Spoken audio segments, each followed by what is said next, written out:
Salam, siyasi bağış verilişi efirdədir. Bugünkü verilişimizdə biz müəyyən sosial məsələlərə toxunacaq. Bugünkü verilişimizin qonağı Milli Cəbhə Partiyasının sədri, millət vəkili Qazi Nurullayevdir. Qazi bəy, xoş gördük. Salam.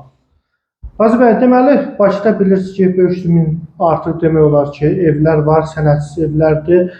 Dövlət başçısının sərəncam versə də kupçaların verilməsinə də bağlı hələ də bu evlərə kupça verilmir və hətta kupçasız evlərin qeydiyyat məsələsində də çox ciddi problem yaranıb. Yəni, bununla bağlı bu kupçalaşma nə vaxt olacaq? Yəni, prezidentin sərəncamından da artıq bir neçə ildə keçir. Ölkədə 500 mindən çox qanunsuz deyilən, sənədsiz evlər var. Bunların bəziləri hətta 50-ci, 60-cı illərdən qalan evlərdir ki, onlara da sənədlər verilməyib. Və bu məsələ insanların sosial həyatında çətinlik yaratmaq baxımından ciddi bir əhəmiyyət kəsb edir. Əhəmiyyət yox, ciddi bir problem yaradır onların həyatında. Çünki bunlar öz o əmlaklarından istifadə edərək kredit ala bilmirlər, yaxud lizinqə qoya bilmirlər. Yəni, bunların həm də kreditlərə çıxışını əngəlləyir. Bunu eyni zamanda miras məsələlərində çox ciddi problemlər yaradır. Bax, ona görə də mənə belə gəlir ki, aidiyyatı qurumlar bununla bağlı bəlkə də işləri daha ciddi şəkildə sürətləndirə bilərlər. Mən bugün bu sürətləndirməni görürəm. Əslində, hər kəs danışır. Biz parlamentdə bununla bağlı çox məsələ qaldırmışıq. Deyilib hər bir zaman, amma hələ ki irəliləyiş görmürük. Və mənə belə gəlir ki, burada obyektiv səbəblər olmaqla yanaşı subyektiv səbəblər də var. Burada müəyyən işə soyuqqanlı yanaşma, biraz başdan soğudu yanaşma meyllərini də mən görürəm. Aidiyyatı qurumlar bununla bağlı konkret təklifləri verməlidirlər. Yəni, bu 500 min evi sökmək olmaz ki, bunlara sənəd verilməlidir. Bu sənədlərin verilməməsi bu dövlət orqanlarının da işini çətinləşdirir, icra orqanlarının işini çətinləşdirir, bizim işimizi çətinləşdirir və vətəndaşları daima tikan üzərində saxlayır. Ona görə də mən düşünürəm ki, burada kifayət qədər həlli yolları var. Birincisi, əgər hər hansı bir infrastrukturun üstündə tikilibsə, yüksək gərginlikli elektrik xətlərinin altında tikilibsə və s. bunları saxlamaq olar müəyyən müddətə və yaxud onlara dəyərli, ləyaqətli kompensasiya verərək onları köçürmək olar. Amma qalan ki, evləri ki, sənədləşdirmək olar. Elə var ki, 60-cı, 70-ci illərdən qalıb. Ona niyə sənəd verilməsin ki? Və bu aidiyyatı qurumların bununla bağlı gördükləri işləri mən yaratması hesab edirəm. Bir də bəy, bir problem yaranır. Məsələn, hazırda əvvəl Bakıda yaşayanların bir çoxunun qeydiyyat məsələsi problemdir. Əvvəl polislər qeydiyyatı olunurdular və bir çoxlarda domovoy deyilən bir sənəddən qeydiyyata düşürlər. İndi onu da ləğv ediblər. Bəzi vətəndaşlara şəhərdə deyirlər ki, kupçalı evə qeydiyyat düşür. Məsələn, bəziləri var ki, qəti surətdə onlar artıq şəxsiyyət vəsiqəsi ala bilmirlər, qeydiyyatı yoxdur. Bu problemlə də üzləşmiş. Sovet vaxtından müəyyən yataqxanalarda, polis idarələrində və s. həmin vətəndaşlar qeydiyyatda düşürdülər. 3 il bundan qabaq bu qərar verildi ki, onların qeydiyyatları ləğv olunsun və bu insanlar havada qaldılar. Şəxsiyyət vəsiqələr ala bilmirlər, öz konstitusiyon hüquqlarından istifadə edə bilmirlər və onların da əmlakları yoxdur ki, həmin kupçalı əmlakları, dövlət qeydiyyatlı əmlakları yoxdur ki, orada qeydiyyata dursunlar və heç kim də onları təbii ki, özünün o qeydiyyatlı olan evinə qeydiyyata almayacaq. Çünki sabahları onu satan zaman ciddi problem yaranır, əhalinin sayına görə müəyyən o xərclər ödənilir, məişət xərcləri yaranır, kommunal xərclər yaranır. Ona görə də heç kim hətta öz qardaşına, bacısını belə öz evinə qeydiyyata salmaq istəmir. Ona görə də mən belə düşünürəm ki, bu qərarı vermək asan idi. Amma bunun arxasında bəs dayanmaq. Yəni, bir fikrini sökmək olar, nəyisə dağıtmaq olar, asanlığı altına bomba qoy, dağıt. Ver buldozerin ağzına, dağıt. İnsanların hamısını qeydiyyatdan çıxar, havada saxla, amma bəs alternativ, bəs həll yolu nə var ki dağıtmağa, nə var ki çıxarmağa? Ən asan budur, bəs onları yerləşdirmək, onların problemlərini həll etmək və insanlar havadan asılı qalıb, bu qəbul olunmazdır. Biz bunu Milli Məclisdə də bir neçə dəfə qaldırmışıq və mən düşünürəm ki, hökumət bununla bağlı çox ciddi qərarlar verib vətəndaşların narahatlığını aradan qaldırmalıdır. Bir də bəy, deməli, bəzi tikilmiş evlər var ki, orada ailə yaşayır, yaşayış var. Amma görürük ki, bəzi icra orqanları, Fövqəladə Hallar Nazirliyi müəyyən qurumlarla gəlirlər, həmin evi məhkəmənin qərarı olmadan evdə yaşayış olurlar, sökürlər. Deyirlər ki, bu sənədsizdir. Ya sənədsə onun suyu var, işığı var, onlar müəyyən qurumlar xərclər verir. Bu ev tikilib, amma yenə də bu söküntü ilə biz rastlaşırıq. Xüsusilə şəhər ətrafı həyət evləri ilə bağlıdır bu problem. Şəhər ətrafında çoxlu evlər tikilib. Bəli. Bu evlərə sənədsiz və qanunsuz deməyin özü düzgün ifadə deyil. Çünki onların bu və digər şəkildə bələdiyyədən aldığı sənədlər var, icra orqanlarından aldığı sənədlər var. Ola bilsin ki, o sənədləri dövlət tanımayacaq, amma o da dövlət qurumudur. O da dövlətin adından o vətəndaşa o sənədi verir. Və yaxud kimsə gözünü yumub və o vətəndaş gedib orada evini tikib. Mən buna görə onları qınamaq istəmirəm, çünki vətəndaşlar 2000-ə, 3000 xərc çəkməklə torpaq sahibi olurlar, evlərini tikiblər. Amma əgər onlara zamanında doğru, dürüst infrastruktur qurulmuş yerdə dövlət tərəfindən 3, 5, 6, 10 sot yerlər təklif olunsaydı, onlar orada alıb tiksəydilər, bu problemlər də yaşanmazdı. Amma onların bu çarələri olmayıb. Ona görə də tikilmiş bir evi sökmək, bu Allaha da xoş getməz. Sən necə bir insanın evini uçura bilərsən? Necə bir insanın evini yıxa bilərsən? Bizim adət-ənənəmizdə ev yıxmaq varmı? Necə sən insanın evini yıxa bilərsən? Bu nə yanaşmadır? Hətta o evin sənədi yoxdursa, o ev qanunsuz tikilibsə, sənədsiz tikilibsə, onu sən tikilən evi yıxa bilməzsən, bu mümkün deyil. Və mən düşünürəm ki, bununla bağlı bir çox icra orqanları müraciət edirlər və o evləri söktürürlər. Mən burada Fövqəladə Hallar Nazirliyini günahlandırmaq istəmirəm, çünki əgər onlara müraciət olunursa, onların vəzifəsi bu işi yerinə yetirməkdir. Onlar sonuncu instansiyadır. Amma indi gəlin baxaq görək, o evi kim tikib? O ev necə tikildi? Məgər bir insan bu günləri bir daşı daş üstünə qoya bilərmi, kiminsə xəbər olmasın? Yox. Ona görə də əgər o ev tikilibsə, demək ki, ona icazə verilib. Dövlət tərəfindən, dövlətin nümayəndələri tərəfindən, qanun təmsilçiləri tərəfindən göz yumulub, onlara şərait yaradılıb. Buna görə sağ olsunlar, evini tikib. Əgər indi o ev sökülməlidirsə, qoy onun kompensasiyasını versinlər, ona başqa yerdə ev təklif etsinlər, evlə təmin etsinlər və evini söksünlər. Amma tikilmiş bir evi, varını, yoxunu qoyub orada alıb, daşı, sementi alıb, taxtasını alıb, balalarını başdan yığıb, köçüb evin içinə, sən də onu buldozerdən uçurasan, bunu Allah da götürməz. Təşəkkür edirəm, Razi bəy. Deməli, Razi bəy, şəhərdə müəyyən köhnə binalardır, onlar qeyd olunur ki, plana düşür və yaxud bəzi MTQ-lar həmin şəhər icra hakimiyyətindən sövdələşməyə gedir, yerin altını onlar alırlar, sonra deyirlər ki, bu evləri biz sökməli, amma kompensasiya şəhərin mərkəzindədirsə, onların müəyyən bir kvadratı bahalıdır. Amma onlara elə bir az məbləğ hesablayırlar ki, onlar gedib məsələn adi şəhər ətrafında ev ala bilmirlər. Yəni belə bir problemlə artıq üzləşirlər. Çoxlu müraciətlər də ünvanladır müəyyən qurumlara, şikayətlər daxil olur. Kupçalı evləri sökülür, MTQ-lar və yaxud dövlət planına düşür, amma kvadratına görə çox az məbləğ verirlər. Yəni bu çox ciddi problemdir. Bu yaxınlarda bu məsələni mən Milli Məclisdə qaldırdım və təklif etdim ki, bununla bağlı deputatlardan ibarət bir komissiya yaradılsın, bu məsələlər araşdırılsın, təkliflər olunsun. Amma müəyyən tədbirlər keçirilir, təkliflər verilir, amma ortada ciddi nəticə yoxdur. Çünki şəhərin mərkəzində insanları əgər bir özəl şirkət köçürürsə, özəl şirkət onlarla razılaşır, onlara hazır ev verir. Bir də mənim təklifim bundan ibarət idi ki, kompensasiya verilmədən, yəni kim razılaşırsa kompensasiya almağa razılaşsın, kim razılaşmırsa qanunvericilikdə təsbit edək ki, çox pul istəyirsə, olur belə şeylər, daha çox pul istəyir və yaxud ev istəyir və yaxud köçmək istəmir, onu köçmək istəməsi də konstitusiyon haqqıdır.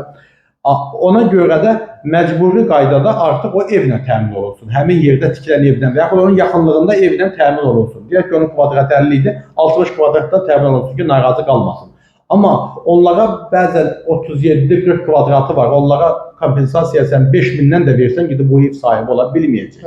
O getməlidir, şəhərdən kənarda bir sənədsiz ev almalıdır, torpaq almalıdır, kimlənsə razılaşmalıdır və o sənədsiz, qanunsuz evlərin sənədsiz və sənəd olmayan evlərin sayını artırmalıdır. Və şəhərdən də 5-10 kilometr kənara getməlidir. O daima burada yaşayıb, uşaqları burada məktəbə gedib, burada xəstəxanada müraciət edirlər, uşaqları bura öyrəşiblər, məhəlli öyrəşiblər. İndi bunları aparıb şəhərin 15-20 kilometrinə atmaq doğru yanaşma deyil. Kim könüllü getmək istəyirsə, yolu açıq olsun. Amma insanlara bu şəkildə yanaşmaq, mən düşünürəm ki, onların konstitusiyon hüquqlarının pozulmasıdır. Dövlət adına alınan və park salınan yerlər çox gözəldir. Mən buna alqışlayıram ki, şəhərdə genişlik yaranır, təmizlik, abadlıq yaranır. Amma o insanlara da verilən kompensasiyalar onların ev almasına imkan yaratmır. Onun üçün də onlar gərək dövlət tərəfindən evlə həmin yaxınlıqda evlə təmin olunsunlar və yaxud başqa hansı bölgədə ev almaq istəyirlərsə, dövlət tərəfindən elə o ev onlara alınıb verilsin, pul verilməsin. Çünki pulun verilməsi çox ciddi narazılıqlar yaradır. Yox, əgər o pulla razıdırsa verilsin. Yəni bu razılıq əsasında olsun. Amma kim razı deyilsə artıq onu incitmək olmaz, onun evini uçurmaq olmaz və onu da küçədə saxlamaq olmaz. Təşəkkür edirəm Razi bəy. Deməli, belə bir rayon yerlərində də şəhərdə olduğu kimi bu problemlərlə üzləşir. Xüsusilə kənd yerlərində, məsələn, ailədir, yeni biri özünə toyuq damı tikmək istəyir, mal damı tikmək istəyir və yaxud övladı olub öz həyətyanı sahəsində, kiçik həyətində də bir ev tikmək istəyir, fərdi ev. Amma rayon icra hakimiyyəti qəti surətdə bunu qadağan edir və yaxud yeni bir tikinti həyata keçirəndə yenə də gəlib qanunsuz olaraq sökülür. Amma əvvəllər belə bir problem qəti surətdə yox idi və bunu da qeyd edirlər ki, Bakı şəhər icra hakimiyyəti yönləndirilər Respublika mərkəzinə. Bunun hər hansı bir problemi, həlli varmı? Bu məsələ ilə bağlı bizim bir neçə dəfə Milli Məclisdə çıxışlarımız olub. Bu çox narahat edici məqamdır. Sən hətta üzr istəyirəm, bir ayaq yolu tiksən belə, az qalırlar gəlib bu imkan vermirlər ki, Bakı şəhərindən icazə alınmalıdır. Ümumiyyətlə, regionların mərkəzə bu şəkildə tabe edilməsi yol verilməzdir. Bu regionlara inkişafdan saxlayır, rayonlara inkişafdan saxlayır. İcra hakimiyyətləri tamamən dişsiz bir quruma çevrilir. Hansı ki, onlar regionun, ərazinin inkişafında cavabdehdirlər. Amma hər bir kiçik bir məsələ üçün Bakıdan icazə almaq illər, aylar çəkir. Və bir vətəndaş ev tikmək istəyir, bir vətəndaş hasar çəkmək istəyir, mal tövləsi tikmək istəyir. Bununla bağlı çox ciddi problemlər yaradılır. İcazə verilmir, qarşısı alınır. Bu da vətəndaşlarda haqlı olaraq narazılıq yaradır. Mən düşünürəm ki, bu tip icazələrin hər biri regionlarda, icra hakimiyyətlərində olmalıdır. Orada əlaqədar təşkilatlarda olmalıdır ki, vətəndaşlar onlar vətəndaşlara daha əlçatan olsunlar. Problemləri vaxtında həll edə bilsinlər. Yoxsa hər bir məsələ ilə Bakıya müraciət etmək, Bakıda da bununla bağlı bir idarə var, Şəhərsalma və Arxitektura İdarəsi Yaxşı Komitəsi. Yəni Azərbaycanın o 10 milyon insan bir idarəyə müraciət edib oradan icazə almalıdır. Bu insanların konstitusiyon hüquqlarının mən kobud şəkildə pozulması kimi dəyərləndirirəm. Bu yol verilməzdir, bunu hər zaman deyirəm. Amma bu həm də ölkədə biznes mühitinə ciddi şəkildə mənfi yöndə təsir edir. Vətəndaşların bir çox tikililərin tikilməsi, hətta Bakı şəhərində belə tikintilərlə bağlı icazələrin alınması çox məşəqqətlər törədir bizim iş adamlarımıza, vətəndaşlarımıza. Bu da nə deməkdir? İş yerləri açılmır. Bizim Mercedes firmamız, Toyota firmamız nədir? Tikintidir, toydu, yazdır.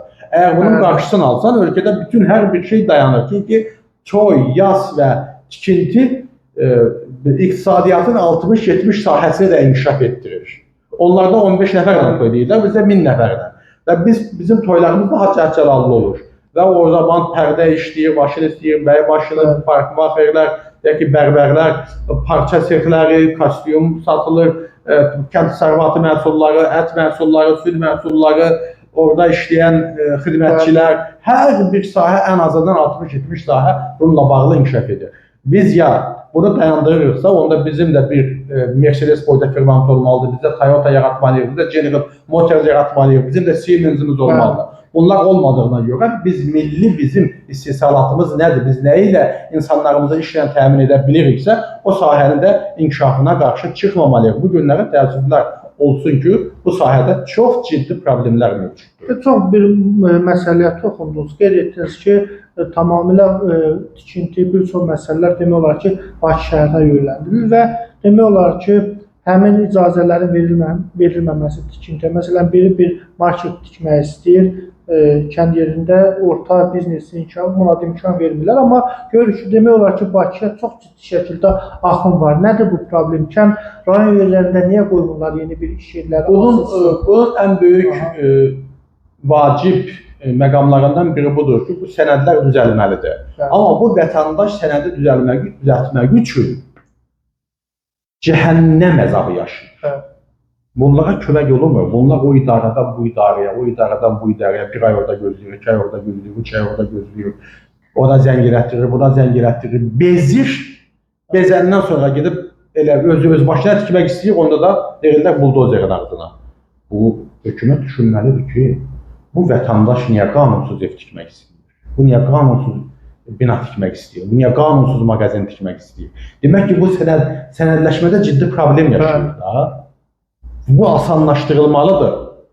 Bu asanlaşdırılmır, vətəndaşlar da hamısı Bakıya gəlir. Əlavə olaraq mən nə deməliyəm ki, ümumiyyətlə kənd yerlərində çox ciddi işsizlik problemi var. Vətəndaşlar da bura qaçır. Kəndlərdə o şərait yaradılmalıdır, o infrastruktur yaradılmalıdır. İstirahət mərkəzlərindən tutmuş məişət evlərinə qədər, iş yerləri, kiçik fabriklər, zavodlar və eyni zamanda kənd təsərrüfatı elə bir şəkildə orada qurulmalıdır ki, planlı şəkildə qurulmalıdır ki, vətəndaşlar ondan doğru, dürüst şəkildə istifadə edib pul qazana bilsinlər, yaşaya bilsinlər ki, onların da Bakıya axını dayansın. Bir də deməli, ölkənin sosial-iqtisadi proqramına əsasən 1 milyard dollara yaxın vəsait ayrıldı. Bir proqramla bağlı iş yerləri açılmalıdır, amma demək olar ki, onda hər hansı bir effekt olmaz.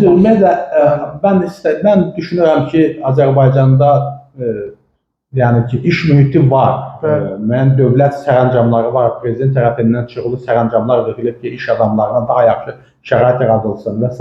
Amma mən də bugün düşünürəm ki, Azərbaycanda iş qurmaq heç də asan deyil. Heç də asan deyil. Yatırım qoymaq heç də asan deyil. Məmurlara çıxmaq, onlardan icazə almaq heç də asan deyil. Yəni, bir çox iş adamları da mənim qəbulumda olurlar və s. Onlar müxtəlif yerlərə indi bizim vasitəmizlə çıxırlar, amma yenə də problemlər yaşayırlar. Və bir çox məsələlərdə onlar sənədləşmədə, sənədlərin hazırlanmasında və s. çox ciddi problemlərlə üzləşirlər. Mən KOBİ-yə təşəkkür eləmək istəyirəm. Sahibkarlıq üzrə, kiçik və orta biznesin üzrə sahibkarlıq agentliyi KOBİ-yə.